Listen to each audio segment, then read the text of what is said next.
Hello, everyone! Welcome to MangaPod. This is a weekly podcast in which we get together after we have read all or part of a manga, and then we discuss it with friendship, love, and lots of spoilers. This week we read Lucifer and the Biscuit Hammer. Hello, everyone! And Welcome you are to hearing MangaPod. me talk This to is a you. weekly- My fault. You guys couldn't hear it, but I had the volume up on one of the streams, and so you heard an echo. But it's gone now, forever. Erin is not here. She is normally our fearless leader. Her poor Babby is sick, so go and tell her how much you love her. And in her place, I am taking over. I'm Dodger of twitch.tv/dexteritybonus and youtube.com/pressstart to continue. And with me is one of the other normal hosts, as well as a very special guest. So go ahead and introduce yourselves, fellows. My name is Lou, and I'm from a lot of things. You'll hear him at the end. But Lou talks anime, Lou plays games, Spinny Plus, a bunch of different things. What up? Yeah. Hello, everyone. I'm the best guy ever, but you can call me Guy since we're friends now. I have a YouTube channel, youtube.com/C, I think is what they do now, /BestGuyEver show. I do anime videos, music, all kinds of funny stuff, as well as I've got a podcast channel with myself, Digibro, Hypocrite, My Japanese Animes, bunch of other super talented, the most talented YouTube guys in the world on The Procrastinators on YouTube. And on that channel, I also run a One Piece podcast that runs every week covering the latest chapters. And I am doing that stuff, and it's all the best possible thing ever seen in the whole world. So go watch. The best stuff, seriously, literally, figuratively ever. Literally, figuratively, in every sense of the word. That's Yes, right. Absolutely. Awesome. So yeah, this show is about manga, if you didn't know that. It's a book club, and the way that we tend to run it is that at the beginning, it's totally spoiler-free. So if you don't know anything about Lucifer and the Biscuit Hammer, and you're like, oh, but what if I want to read it and I don't want to be spoiled? That's fine. You're still in the spoiler-free section of this show. We are going to have our lovely guest read off a summary of it so that you can hear kind of what it's about. And then we're going to go one at a time and tell you whether or not we think that it's worth your time, basically. We're gonna in a very vague way be like, it was pretty good, or it was terrible. And then you can kind of walk away with our feels, see whether or not you want to try it out. And then we're going to give you 5 seconds to leave. We're going to give you a countdown so that you can escape and read it if you would like. If you've already read it, or if you're not really worried and you're totally down for spoilers, you can stick around and we're going to discuss it super in depth. This is only the first 23 chapters, chapter 1 through 23. Do not talk about those chapters or things that happen in those chapters until we are in the spoiler section. And never, ever, ever talk about anything that happens after chapter 23, because not only us, but other people in chat, we're all going to be real upset with you because you spoiled us, and that's not okay. I will beat your ass with the biscuit hammer. Yeah. Don't you dare. Biscuit Hammer will because- straight up fall on you. I know, Yes, it because you will. read all of it, you silly goose. Well, okay, to be fair, I had read it all already years ago. Okay, and that's I'm a fair. big fan. And Okay. that's why I want to bring it to all the people out there. And this is my goal, to convince you that this series is worth reading and should be talked about, as well as Mikazuki, the guy who writes it, should be more well known all over the world. Yeah, I had never heard of it before, so I'm delighted that we got to read right? something where I was like, I don't even know what to expect going into this. But anyway, would you like to take it away, read off that summary? It's also Mizukami. I got his name totally confused with the character from the series, but I was never gonna mind. say, Yes, I would whoa, love to he read... shares a name with one of the characters? That's awesome. Okay, cool, good to know. Okay, so here, let me summarize this guy for you. The world is in mortal peril. Sir Noi Crescent, the Lizard Knight, has been sent to the aid of a great warrior, Amamiya Yuhi, in finding the Princess Samidare and protecting the planet from the incredible Biscuit Hammer, poised to crack the Earth in two. Unfortunately, Yuhi, but then Rob Schneider finds out that he wants no part of it, and the princess doesn't... Wait, what? And the princess doesn't prove to be the shining hero of justice role model that she was supposed to be. And it's so much more than that, because really what the series is, it's an in-depth character study of all the characters that we see, and it's just the most beautiful possible way to take shonen tropes, subvert them completely, and have sort of organic human emotions rise to the surface and to be dealt with in logical, reasonable, healthy, actually applicable ways to our real life. And all those are the reasons why you should read it. Damn, you went from the summary straight into your recommendation. I love it. I Didn't even have to Seamless. prompt it. It was seamless. It was beautiful. Great. So you recommend it. Lou, what are your feelings? I absolutely love it for all the same reasons that Nate did, though not as intense because we're still in the beginning. And I feel like what I've been exposed to thus far gives me the indication that there's a lot to be explored with this manga. For now, I feel like I'm still on the surface, and I want to start digging. I want to see what lies beneath. Mm-hmm. So yeah, highly recommend it. It's really good. I also recommend it. It went in a direction I did not expect at all very quickly. I was like, oh, all right. I'm super into this.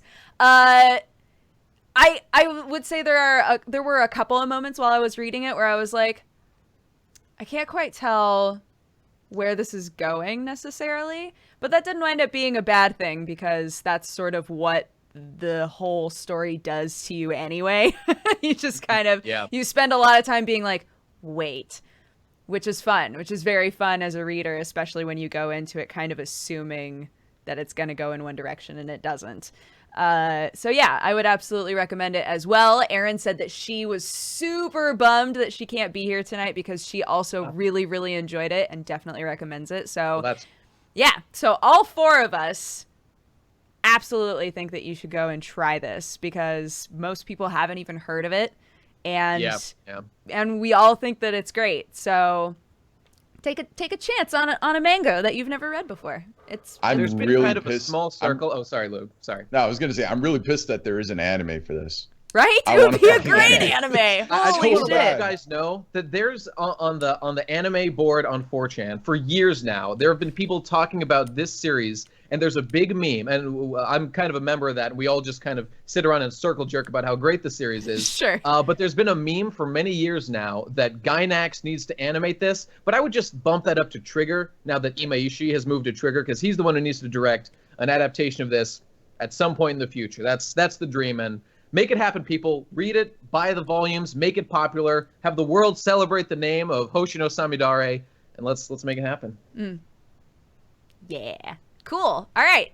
Well, that wraps up the spoiler-free section. I know it was so short, but if you would like to go and read this manga and then come back and watch the MangaPod, you absolutely can do that. Every single MangaPod we've ever done is on youtube.com/happilyerin. This one is going to be on there immediately after we're done. So literally, like, it's actually a pretty quick read. Like, if you left and spent a couple hours reading up to where we stopped, you'd be able to come back and watch this MangaPod later tonight if you wanted to. But yeah, let's go into the spoiler section. Ready? Right. 5, 4, Yon, 3, San, 2, Ni, 1. Eat. The hammer is God. The biscuit hammer is God. that's Absolutely. right. Yes. That's the agree. biggest possible spoiler by far. Obviously, the hammer is God. The hammer is God. The hammer's not God. Okay, now I have to be careful about what I say. Be careful. I don't want to spoil be you guys. careful about what you say. I'm just saying. I have to be careful. So, okay. So why don't you guys lead it, and Sure. I'll follow in. I don't want to. Normally what we start with, and this is going to be a little bit more difficult for you, normally what we start with is what were you expecting? Did it wind up being different from what you expected you were going to read? I can say things about that from when I first read it. From when you first read it? Would you like to? Yeah, go for it. I would love to. I was recommended this series, I think in like 2013 or something. It started serialization in 2005, and I think finished in 2012. And around then, my buddy Femi in college, just out of the blue, he's a big kind of indie manga guy, just recommended me it. And at first, it really seemed, the great thing about the series is right from the very first thing that happens, it doesn't feel like your typical kind of shonen battle series. The first thing that happens is that Amamiya wakes up, Noi is on his chest saying, "Excuse me, sir, you're the Lizard Knight," or you're the Knight of the Ring, I'm the Lizard Knight, whatever. We need you to fight for the princess and save the world, and it's everything a boy could want in his whole life. And Amamiya just says, whatever, not interested. I would rather the world just end, don't give a shit. I'm going to go to the store and continue my life as normal. Doesn't care about the fact that the world is in danger, doesn't care about the wish that he's been given, doesn't care about any of the normal things that you'd expect a character in a series like this to care about. And pretty much from page 1, I was totally in love. And the fact that it didn't fail to just continue that theme through, the section that we got to is great. Is great. What do you guys think? Because the title is Lucifer and the Biscuit Hammer, Mm-hmm. the second that I started reading, I was like, all right, who's Lucifer, right? Of course. So of course. you start reading, and Amamiya is like, no, I don't give a fuck about anybody but myself. The world can fucking crumble for all I care. I'm not gonna get involved in this. And I was like, he's Lucifer, obviously, right? Of course. And then we meet the princess, and with her reveal of little like, devil. yeah, and with her reveal of, no, I can't let that hammer ruin the world because I'm supposed to ruin the world. I was like, oh, fuck. That was such a good moment. It's fantastic. It's like immediately when you hear that Samidare, this like cute little girl, wants to blow up the world despite all like her charming smiles and just going to school every day, it immediately makes you think like, okay, why on earth would she possibly want to do that? Why would Amamiya go along with this? It adds so much drama to the characters instantly. But I was also totally cool with there not being a reason. Like, Even then. All right, that would have been cool too. But this series is the kind I like, where there are real motivations for these sorts of things. That's just kind of my favorite genre. So no, and not only are there reasons, but they're all really well put together and completely believable, especially given the age of the characters. Totally. You would expect, well, it's more believable for a 16-year-old girl that has gone through what she has gone through and expects for her life to play out miserably once the mission is accomplished. It's feasible for her to want the destruction of the world, because why not? Mm-hmm. Like, why is that fair for her? You guys already got to her birthday party, which is where she tells Yui for the first time about her sickness and how it's caused her to be, so fucked up and want everything to die. Okay, yeah. Yeah. There's more to that later, but yeah, that's it really makes you wonder at first, like, what, it doesn't really matter what disease she has, but what are the specific experiences of a person who acts so cheery all the time and yet, just wants these horrible things to happen to the whole planet. And Amamiya, we get to go into his backstory a lot sooner than hers.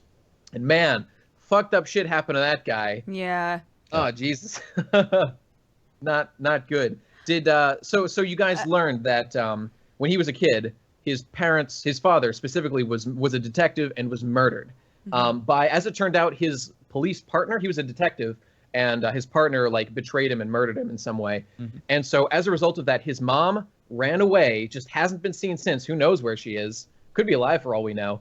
And his grandfather started to raise him as a result, but was so devastated by what happened to his son and I guess his daughter-in-law that he started chanting these words. He would every day he would say 3 times to Yuhi, "Don't make enemies; they'll stab you from your front. Don't make friends; they'll stab you from behind. Every human in this world is trash, including me, including you." From the age of, I believe, 8, he was telling Yuhi that 3 times a day, and Yuhi like, "Oh, I've heard it 10,956 times exactly," because he was so traumatized. And whenever he would do something to go against the teachings, his grandfather would chain him up with literal chains, put him in the storeroom, or maybe it was his room, it was hard to tell, and just leave him there, and just leave him chained up. Yeah. This is prime parenting not cool. right there. Right? It's just so good. Not good. Question mark. And it made Amamiya want to not live and not let anyone live and let the whole world just come to an end because everyone's bad. There's nothing good left in life. But it is interesting seeing the difference between I want the whole world to end as a concept versus being there when somebody actually dies. Like, what? Oh, fuck. What's his name? His name is the dog dude. Shinonome. Hangetsu. God damn it. Shinonome. Shinonome Hangetsu. Thank you. One of us remembered. Like the fact Kamina that of the series. the fact that up until like up until that point, both of them were so adamantly like, we're going to destroy the world. Like nothing in this world is worth our time. We hate the world, blah, blah, blah. Right. But the second that they saw somebody die who wasn't even like a super close friend of theirs, like watching Amamiya sort of deal with that trauma was really, really interesting. Of like, yeah, you're about to like cause the death of not just one person, but like hundreds of thousands of people, right? Like, like think about that a little bit more. And that's really what's interesting about it to me, that they clearly have not thought about it. They have not really planned out. It's very obviously immature, the desire to blow up the world because, you know, bad things have happened to you. And it's exactly as you said.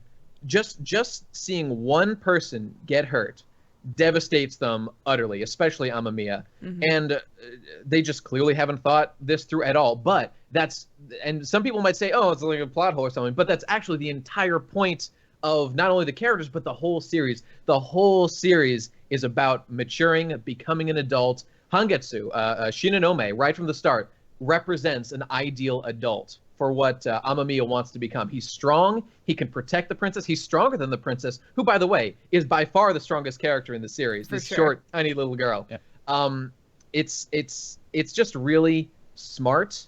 I mean, it's not fucking, you know, Einstein or anything, but it's a good psychological representation of sort of what the character is now, a role model for him to become, and then some spicy drama mixed in to make it readable manga. What I thought was interesting about Shinonome's death, because I mean, we're already, you know, one of the biggest events that's occurred so far. What I think made it interesting was the fact that Yui had already resigned himself to the fact that he's going to have to fight and kill Shinonome before this. And he seemed to be okay with the idea of, okay, this is one person that I'm going to have to cut down at one point. And seeing his reaction when someone else does it, when an obstacle to him completing his goal is removed from his way, I don't know. I was kind of like overwhelmed by that. Because it shows what you were saying, Guy, that he's not mentally prepared to go down this path.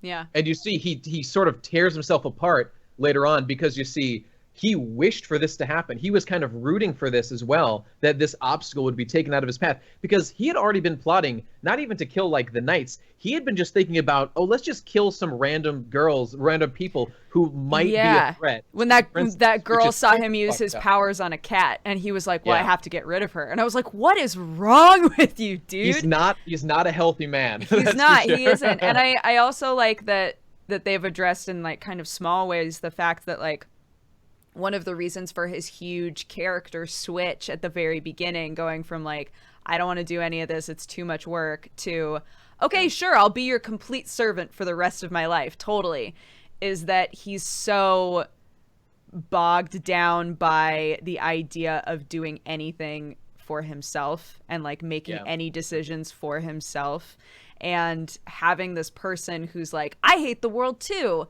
and I have a plan to do something about it and just like remove all of this shit. He's so willing to just be like, yeah, let's do that. Yeah, they're absolutely. Perfect for each other. They're soulmates. Right, shit. They both want to end it all.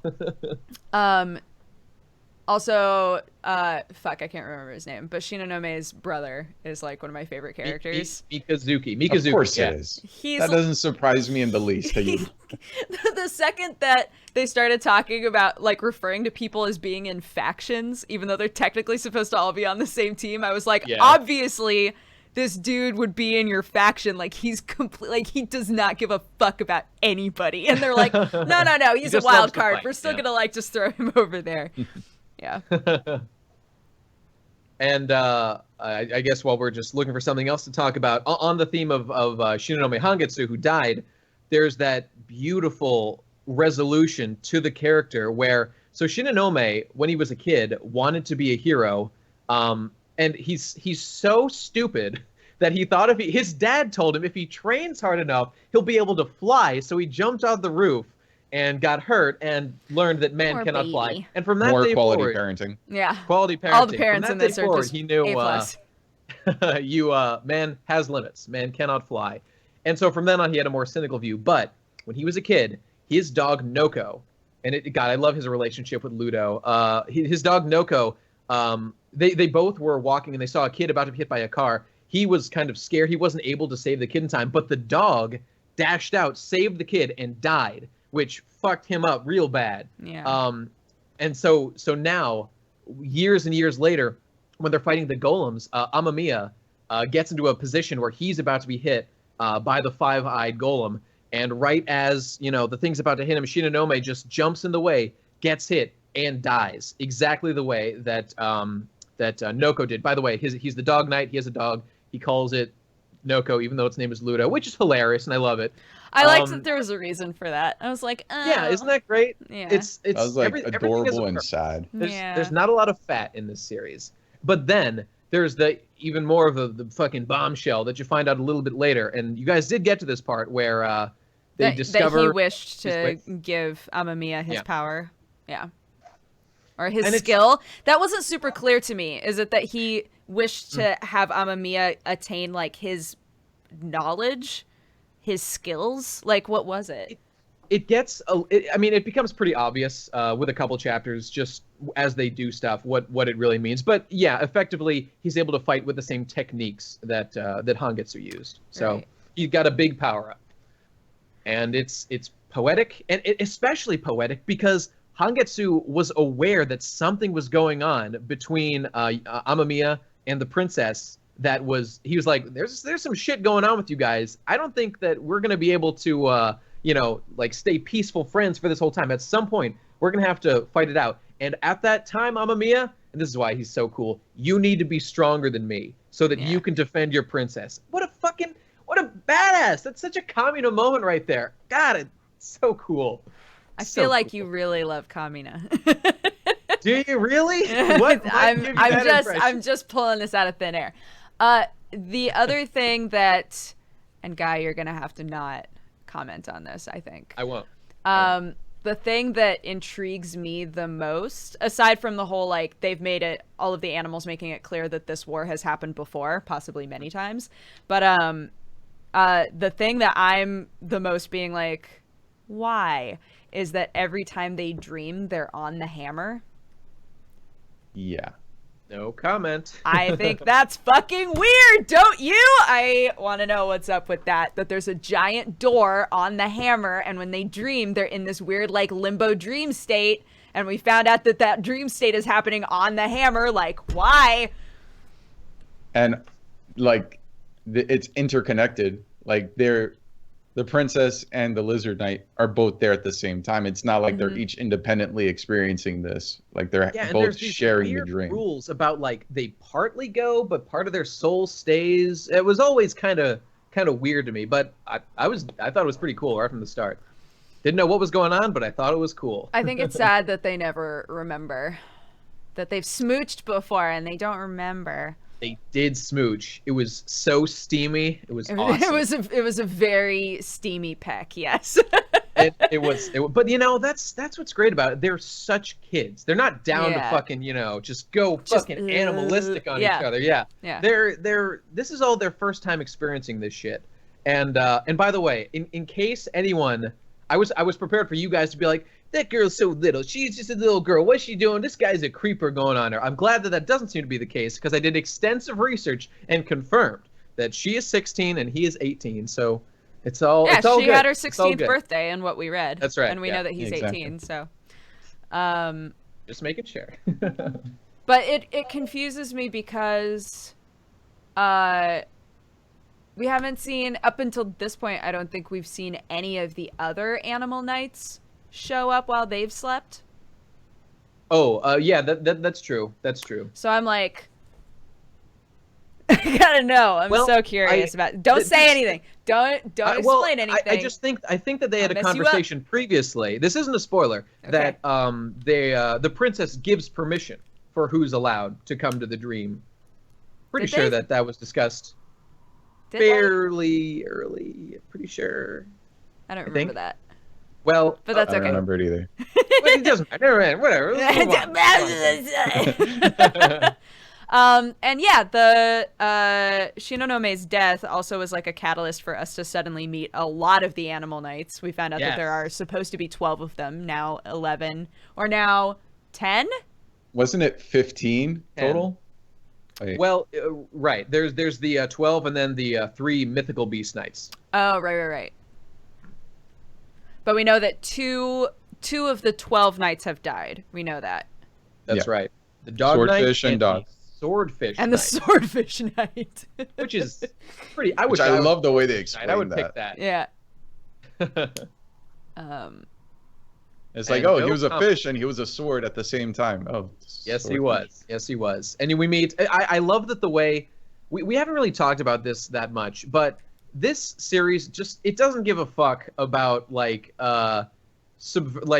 taking the time to really, like, have an explanation for, like, okay, this happens, and the characters meet here, and that's why these things are happening now. It's just like, no, we're looking for 2 more knights. They rode by on a bicycle. Oh, there they are. We're ready to move on to the next part of the series now. Right. It's just, it doesn't bother to waste our time with that kind of stuff, and I am, for one, am glad. I mean, we were kind of talking about this before the show, but it's absurdist enough that you don't need it. Yeah.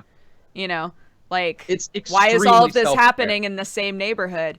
Who cares? Doesn't matter. Doesn't matter. I'm cool with it. It's fine. Yeah. Though there might be reasons for that. I don't know. Maybe there are. Maybe there aren't. I'm not really sure about that. But yes, good point. The whole series. I just love. If only I knew information about that. Good thing I do not. Am I right? Who did I get a text message? Good of you to know. I don't want to be that guy, but as I was reading through the whole series again, when I got to chapter 23 where you stopped, that really is the precipice where things really all the knights have assembled now, and they kick off from here, and it's just like, it's great stuff. It's great stuff. If you stick it for a couple more chapters, folks, if you didn't give up here, you're in for some treats. You're in for some pathos. I mean, get ready.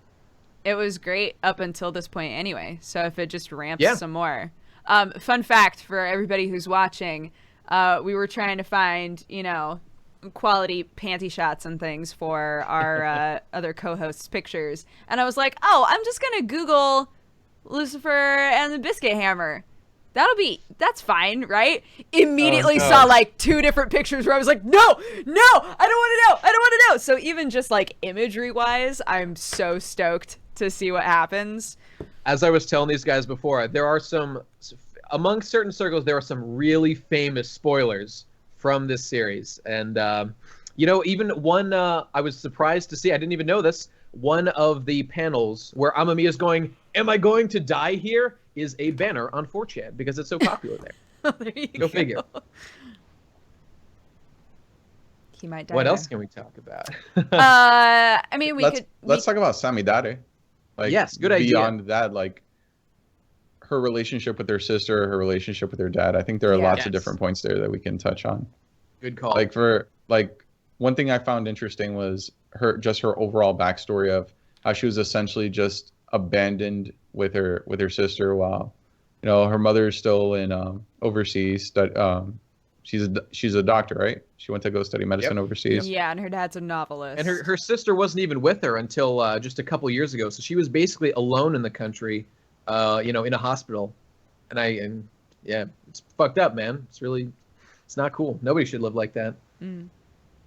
Makes me want to blow up the world just thinking about it. Yeah. But go ahead. Oh, all I was gonna say is I love. I don't know. I find her to be such an intriguing character, and I didn't think I was going to. Yeah. Right. Yeah, I've wound up really loving her and like rooting for her in a weird way. Yeah. So they're kind of like her and Amamiya are kind of like the light Yagami of this series. They want to kill everyone, and it's really not okay. But at the same time, but you still they're love just them. so damn charismatic. Yeah. It's hard not to like them.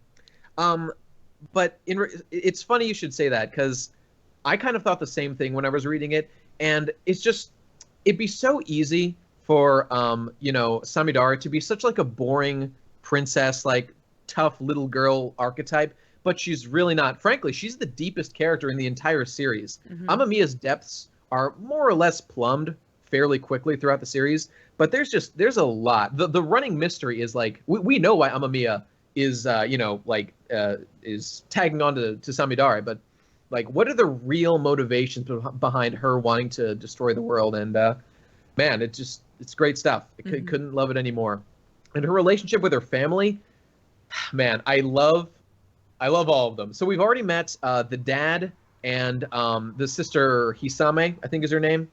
And there isn't too much to say about the dad other than he's a famous writer, so he's never around, kind of an asshole. Your daughter's sick, maybe you should come visit every once in a while. Like the mom is a doctor. She's got a pretty good excuse. She's famous, but he's just a writer, dude. Yeah, I mean, right from home. I thought that it was kind of sad when he showed up at home and everybody was like, "Oh, you're home," blah blah blah. Yeah. And then I thought I don't know, there was something like, even though it wasn't painted this way, there was something kind of sad about her being like, "Oh, that's right, you came home for my birthday. Like, you didn't come home because you wanted to see me, you came home because you felt obligated." And again, that's not even what the subtext was trying to be in that scene necessarily, but like that's how I wound up reading it, and I was like, "Oh."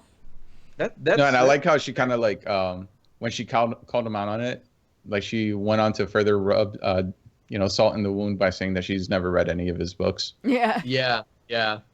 Fuck you, Dad. And I really want to say, I want to give props to Hisame, who is a character that I really like a lot.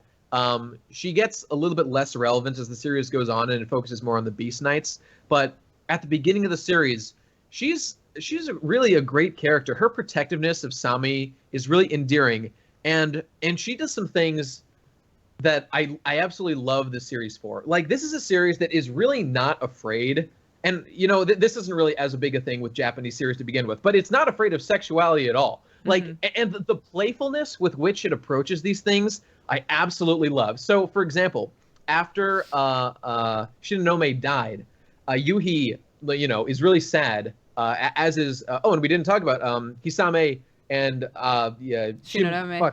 Dogman, Shinonome, yeah. They were basically falling in love. There was a blossoming romance there that got completely cut in the bud, which is tragic. And they were going on dates and stuff.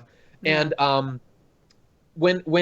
but that's not what I'm talking about. It's when he died and Hisame was really sad. She wanted to comfort Amamiya because she knew they were close. So she offers him, like, "Here, come here and hug me. I know we've had our differences before," because she kind of dislikes him for preying on her precious little sister. But come here, I'll give you a big hug. And Amamiya just says, "Okay, but in the confusion of all this hugging, I might grope you.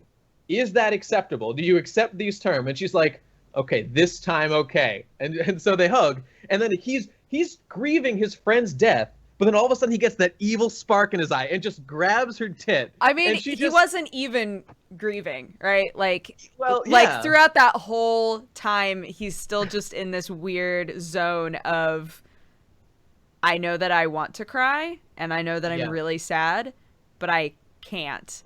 And like, I liked that even though that scene was funny, it was also obviously yet another moment for him to be like, I don't want to take this seriously right now.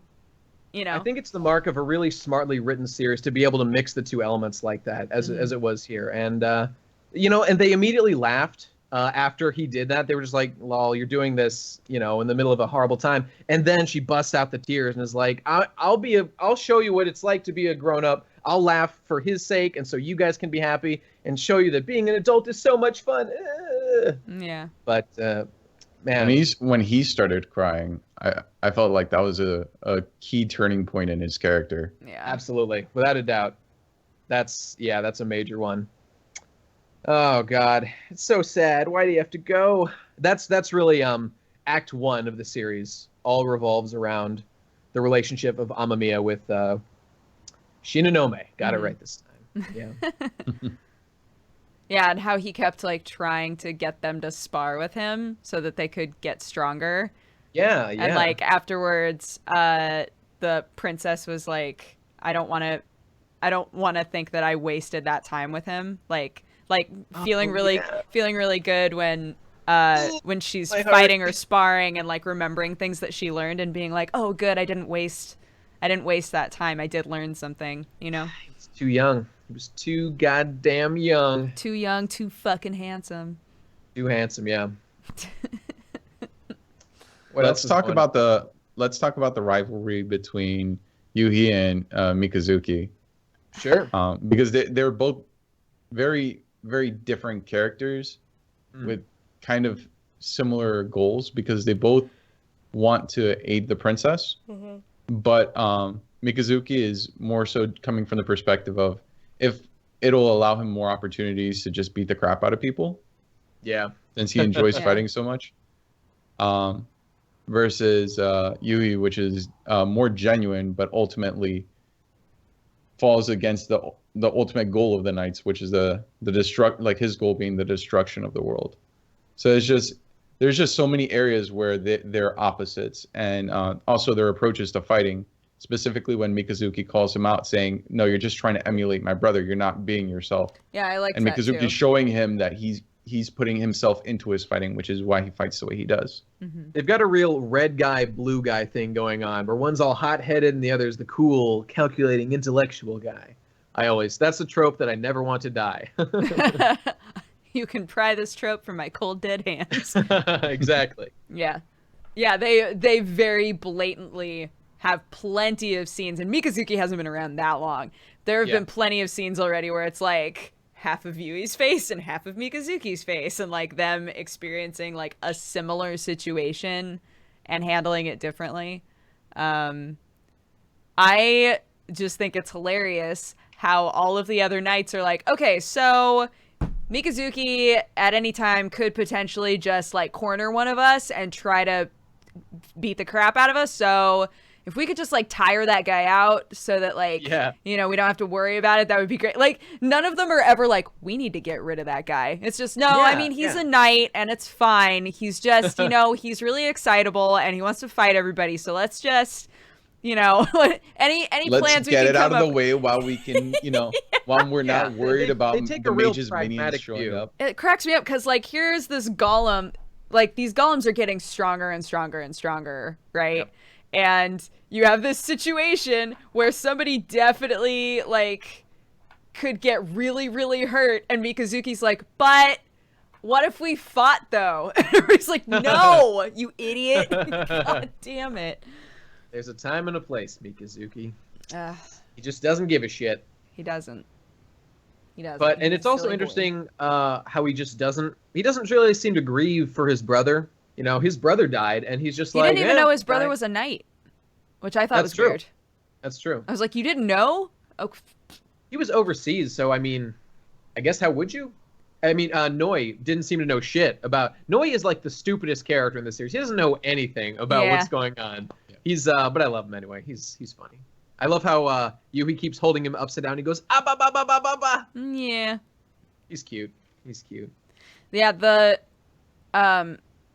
how disjointed all of the animals are is another thing that's really interesting to me. Yeah. How some of them remember some things, some of them don't remember anything. They all have like snippets of past memories of other times when they've fought in either this war or a similar war, or like it's not super clear to us as readers yet if this is just a cycle that always happens or if they've fought in many wars for many different reasons. I assume that it's going to be like not circular isn't the word, cyclical is the Cyclical. word that I'm looking for. Okay. I assume it's going to be more of a cyclical thing, but yeah, I don't know. I find when you said all they of were- all of that interesting. Yeah, when you said disjointed, I thought you were going to say that, like, what the hell do a lizard, a crow, a praying mantis, a mouse, a swordfish, and, you know, a horse, etc. That doesn't sound like the Chinese zodiac I know. What exactly is going on here? That was something that I was really wondering about, especially the swordfish. That was for instantly I thought this is the coolest guy in the world. I want to know what's up with the swordfish guy. But, Right. yeah. I was like, when they mentioned him, I was like, with the two younger knights saying, "Oh, what a you know, how badass he is." I was hoping for like a flashback, like I want to see Yeah. like why, like what made him such a badass that he was able to protect them and die in the process. And They said that they already defeated a golem, so you know we didn't get to see that either. Yeah. which I like that the golems are all numbered. Yeah, it's very convenient. It's very helpful. Yeah, it's good to know. The reason why I like that in particular is I didn't notice the numbering of their eyes at first. Yeah, me neither. Yep. Isn't that and great? it just it was building to something, and I like that. I love that it really lets you figure out shit like that. It's a series that trusts you to just, we've got a plan here, just stick with us, things will work out. It's just gonna trust turn us. into a thing, I swear. It's a thing. It's gonna be a thing. Yeah. And just as we ended on a good bookend part, which I'm sure was probably planned for the end of the third volume when they were writing the manga. But it's a really good, like, the cast has now assembled, and now there's all these knights that we don't know about, the two the mantis and the mouse guys who showed up, the rooster and the turtle. We don't know, and the horse, that guy only showed up a little while ago. There's so many characters to explore now. Ugh, man, it's an exciting time in the series. Yeah, man. I want to read more real bad. I can tell from looking at chat as well. A lot of the people who read along with us are also like, let's read more. Fuck. Yeah. Which is cool. Let's do it. Let's do it, man. I'll read it again. I don't give a fuck. I'll read it as many times as it takes. Let's talk about art. How did you guys feel about the art? I would say I wasn't a huge fan of it. It was kind of a letdown. I'll say it. Like it doesn't live up to the You guys story. are a bunch of fucking assholes. You don't know anything about art. Whatever. It's the best art ever.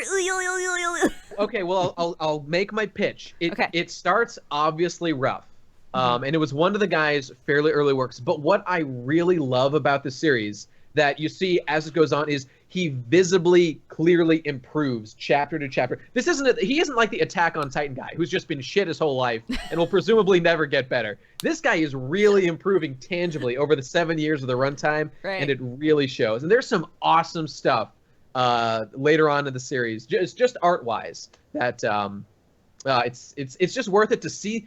It's more than just the story of the series for me. It's also watching the guy evolve as a creator, because this was his first really big series, and to see him mature. And he's gone on. He's made this series now. He's done a bunch of like one-shots. He's not that well known, probably because he does more like seinen stuff as opposed to like big shonen stuff. And only a handful of those guys are famous anyway. But Spirit Circle, which he just finished, is maybe a little bit more popular, but the art is instantly way better than just the beginning of Hoshino Samidare. So is the art the best in the world? Well, no, but I do think it obviously improves, and that's fun. And there's a lot of character. There's a lot of personality, and I that's the most important thing for me, more than pretty scenery. Even though well, Oda's a bad example because he's the best mangaka who ever lived. But Tite Kubo, for all his pretty art, really boring chapters, not a lot happens. Whereas in these, there's meat, there's heart, there's soul, and to me, that's what's more important. So They're also top fuck your panty shots. your beauty standards. I don't care about that. Damn. I will give credit where it's due. The panty shots were top tier. He outlines those butts exquisitely. He really puts the time in on those. You can tell. He knows You can where tell. to really, That's right. focus his efforts, so to speak. There's some choice ones for sure. I have to sneeze. You okay? Sorry. Yep. Sorry. Pressure points. All right, great. Yeah. Does that work? Does touching your nose make you not sneeze? Not touching your nose, but touching right here, pressing right here when you need to sneeze. It always makes it go away for me. I'll try that. Weird. You're a weirdo, Dodger. I know.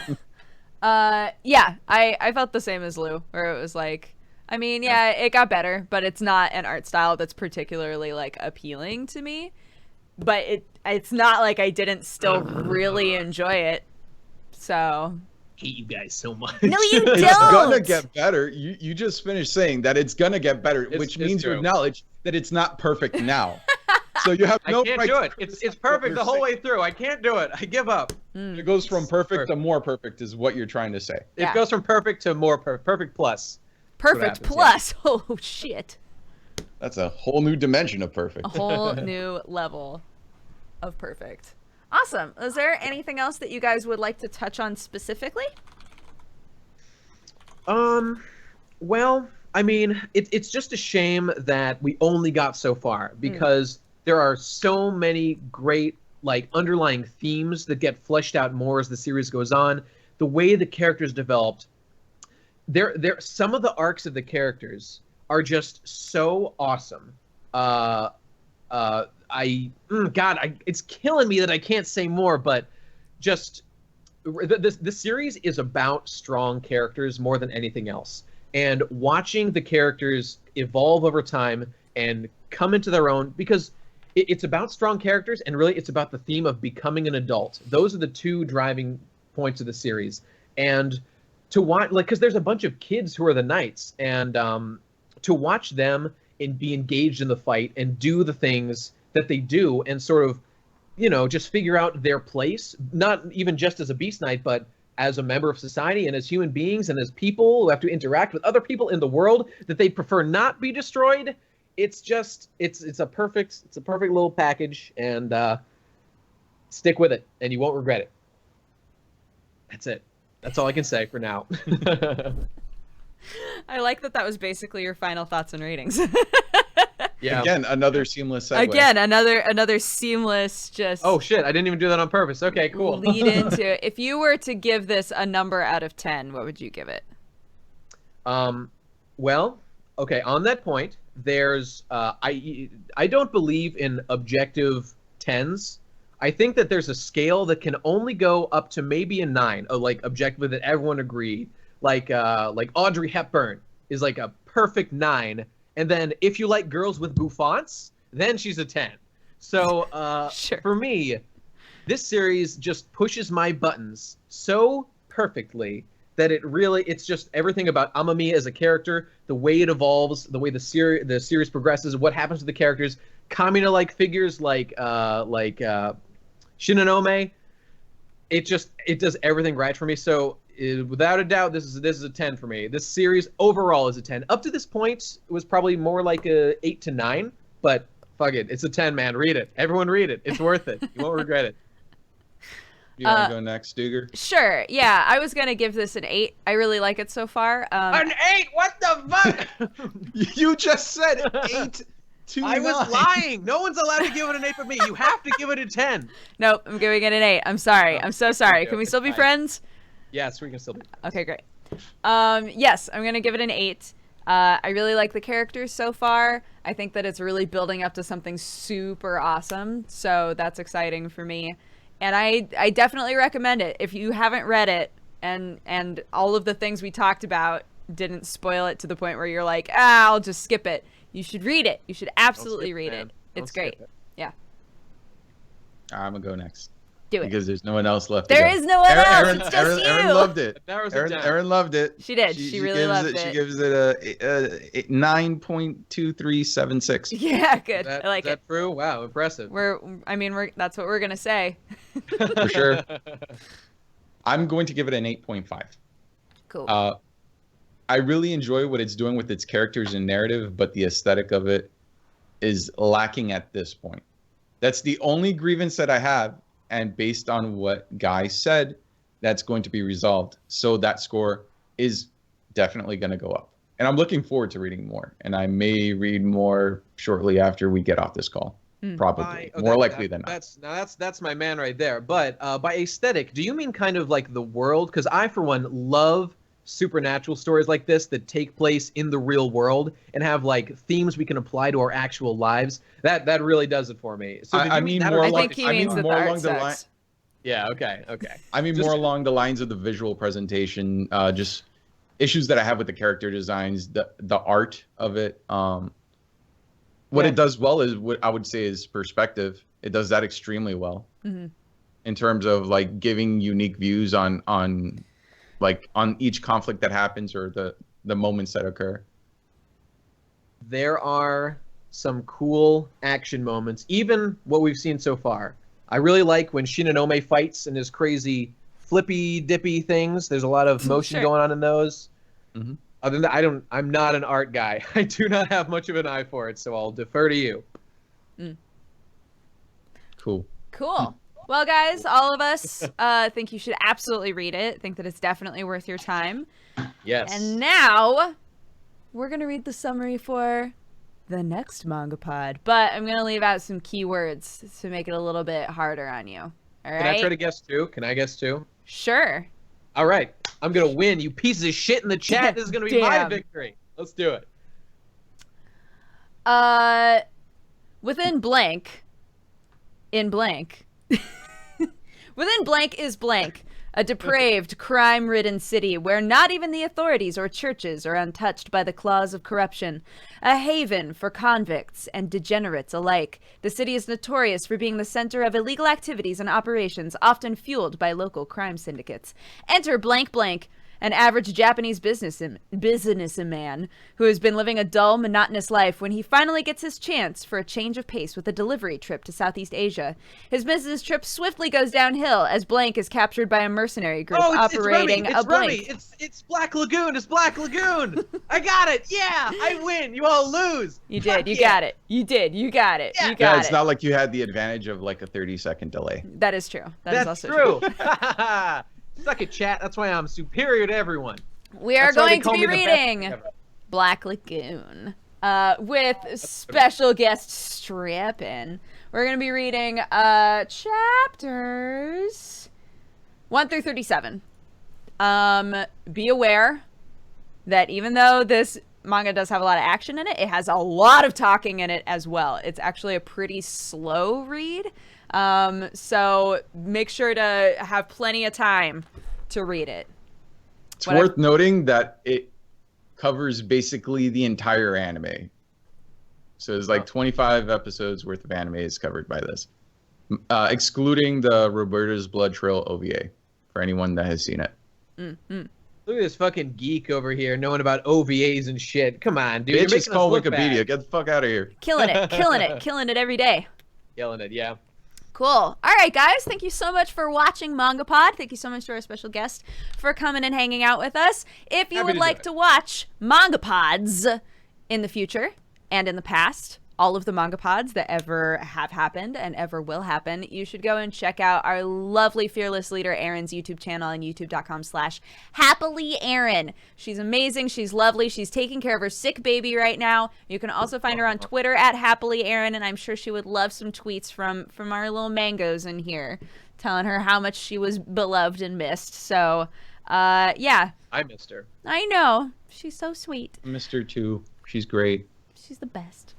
But as for us, I am Dodger. You can find me either on my Twitch channel, which is twitch.tv/dexteritybonus, or on my YouTube at youtube.com/presshearttocontinue. On all the social medias, I'm at dexbonus, DEXBONUS. And I do anime and game stuff, and I would love it if you would come and hang out. Thanks, guys. My name is Lou, and I'm from Lou Talks Anime, which is my YouTube channel, or one of them. I have lots of YouTube channels now.